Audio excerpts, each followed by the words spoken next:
Bonjour, bonjour. On reçoit aujourd'hui donc Monsieur le ministre sénégalais du Commerce, M. Alioune Sarr, à l'occasion donc de cette conférence Africa Convergence. Monsieur le ministre, bonjour. Bonjour. Alors, Monsieur le ministre, comment justifier la pertinence du thème de ce rendez-vous, du donner et de recevoir Africa Convergence? Oui, ce thème est très pertinent. Le défi de l'exécution stratégique en Afrique, je pense que c'est un thème qui vient en son heure, si on peut dire. Vous savez que depuis une quinzaine d'années, les pays africains ont renoué avec la planification stratégique. Vous savez, dans les années 60, la plupart des pays africains avaient des ministères du plan ou de la planification. Avec les différentes crises qui sont suivies, avec les ajustements structurels, justement, ces ministères du plan ou de la planification ont disparu pour laisser la place seulement à des ministères de l'économie et des finances. Au Sénégal, en 2014, le président Macky Sall a eu une vision qui a été traduite dans le plan Sénégal émergent, qui est donc un exemple d'une planification stratégique. Le Royaume du Maroc a également le plan émergence, qui fait justement que le Maroc aujourd'hui est devenu un champion industriel. Et donc, choisir justement cette thématique ici à Dakar, en réunissant des universitaires, des chercheurs, des chefs d'entreprise, des organes de presse, me paraît extrêmement pertinent et je voudrais vraiment féliciter la Tribune Afrique et l'ensemble des organisateurs, au premier rang desquels le président directeur général, notre frère Abdelmalek Aloui. En tant que ministre et donc décideur, comment quel qualificatif attribuez-vous donc à l'attractivité du marché africain? Oui, je disais tout à l'heure, puisque l'Afrique a renoué justement avec une planification stratégique. Et cette planification stratégique a permis justement d'avoir des croissances extrêmement fortes. Entre 2001 et 2005, l'Afrique a eu une taux de croissance quasiment qui était autour de plus de 5%. Alors qu'avant, dans les années 90, on avait des taux de croissance autour de 2%. Depuis que le Sénégal a adopté le plan Sénégal émergent en 2014, en 2015 et jusqu'à maintenant, nous avons des taux de croissance qui dépassent 6,5%. Les prévisions pour 2017 et 2019, c'est au-delà de 7%. Cela veut dire simplement que la planification stratégique a généré une croissance forte dans nos pays. Donc ça veut dire concrètement quoi? Que justement, il y a une opportunité maintenant des affaires, il y a une créativité maintenant qui s'installe dans nos pays. Et de ce point de vue, l'Afrique est devenue une terre d'opportunités naturellement ouverte au secteur privé national, mais aussi au secteur privé international. Et je pense qu'il faut vraiment s'en féliciter et avoir une approche tout à fait pertinente et performante de pouvoir attirer le maximum d'investissements directs étrangers, mais aussi promouvoir le secteur privé national pour que justement qu'il soit aussi un investisseur.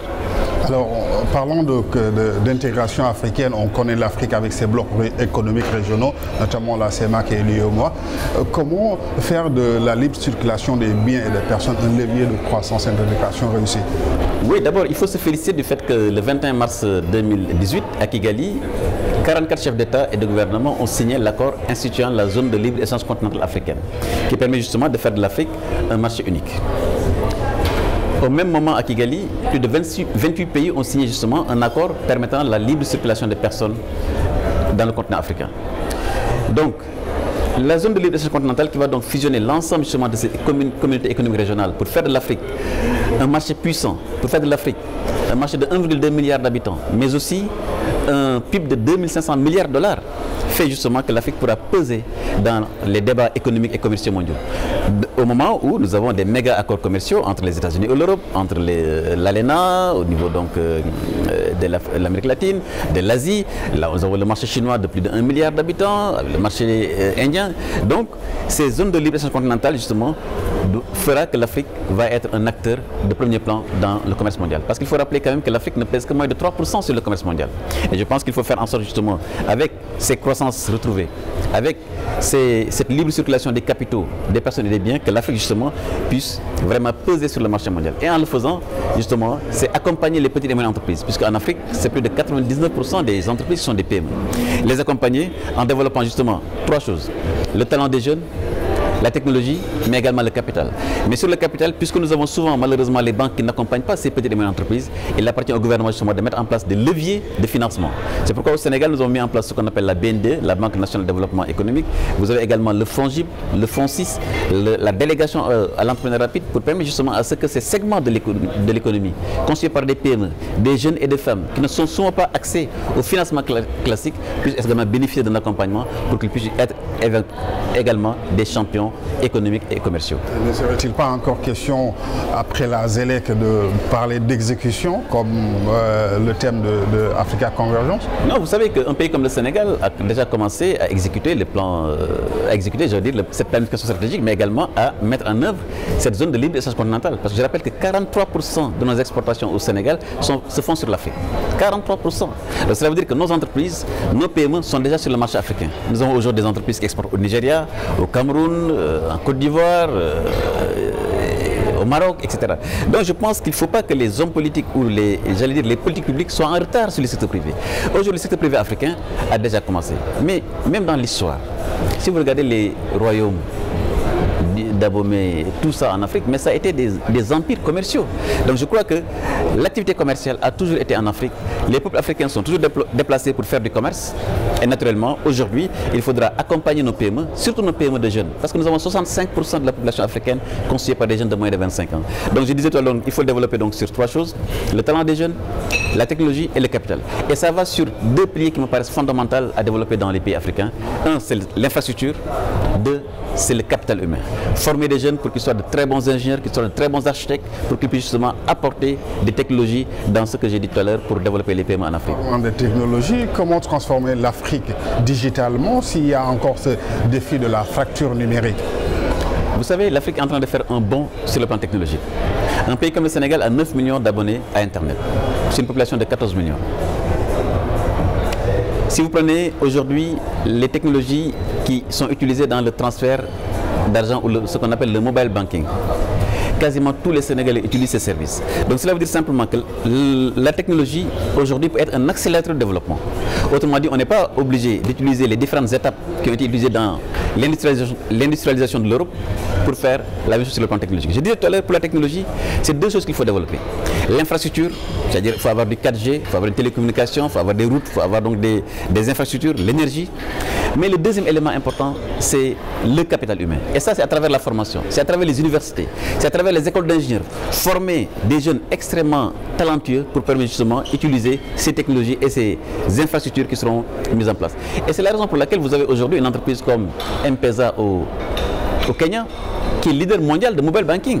Donc il rivalise aujourd'hui avec des compagnies européennes, américaines ou j'allais dire britanniques. Donc il faut simplement que l'Afrique utilise justement ce levier du développement des infrastructures. C'est pourquoi au Sénégal, on a mis beaucoup d'argent dans le développement des infrastructures, des aéroports, des routes, des ponts, etc. Mais également sur la formation. Et on a développé aussi la technologie dans la formation, à mettre en place un supercalculateur, à mettre en place vraiment une infrastructure qui permet aux jeunes justement d'être des acteurs de développement économique. On va prendre l'exemple du Sénégal, dans le cas du Sénégal émergent. À quoi consiste-t-il ce projet-là, ce programme-là, un levier de croissance à la base d'abord pour le plan Sénégal émergent? Le plan Sénégal émergent vise à transformer l'économie du Sénégal. Vous prenez un exemple, le riz. Le Sénégal avant importait 1 million de tonnes de riz d'Inde, du Brésil ou du Vietnam. Aujourd'hui, quasiment près de la moitié est développée et cultivée au Sénégal. En l'espace de 5 ans, le riz sénégalais aujourd'hui est dans les supermarchés et la préférence des consommateurs sénégalais. Ça, c'est le plan Sénégal émergent. C'est une vision qui a décidé que justement, au lieu d'importer le riz et de le consommer, on peut le cultiver au Sénégal puisque nous avons la terre et l'agriculture, la terre et l'eau. Donc ça, c'est un exemple très concret. Je peux vous donner également un exemple sur l'anacarde, le cajou, un sujet que j'aime bien puisqu'il y a seulement 1 an de cela, 2 ans de cela.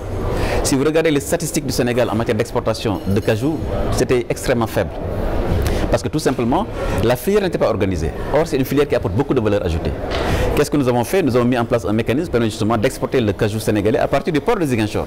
Je rappelle que le port de Ziguinchor, c'est un investissement de 21 milliards du gouvernement du Sénégal pour le mettre aux normes, pour pouvoir attirer justement des bateaux.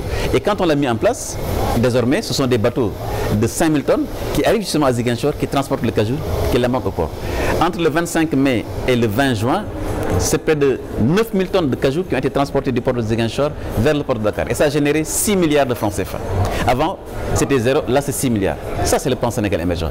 Je peux également lister la même chose sur l'ensemble des produits. Sur les technologies de l'information et de la communication, c'est également la même chose. Nous avons par exemple un programme avec les PME au Sénégal. Nous avons sélectionné 80 PME pour les accompagner à l'exportation sous-régionale. Ces PME, justement, dans la technologie de l'information et de la communication, exportent sur le marché africain, sur le marché continental. Donc le plan Sénégal émergent, c'est faire justement construire les chaînes de valeur, transformer l'économie, faire en sorte justement que l'ensemble des chaînes de valeur soient des créateurs de richesse pour la jeunesse africaine et pour la population sénégalaise. Merci Monsieur le ministre. La chaîne Média TV vous remercie de votre disponibilité. C'est moi qui vous remercie. Merci. Et félicitations. Merci beaucoup.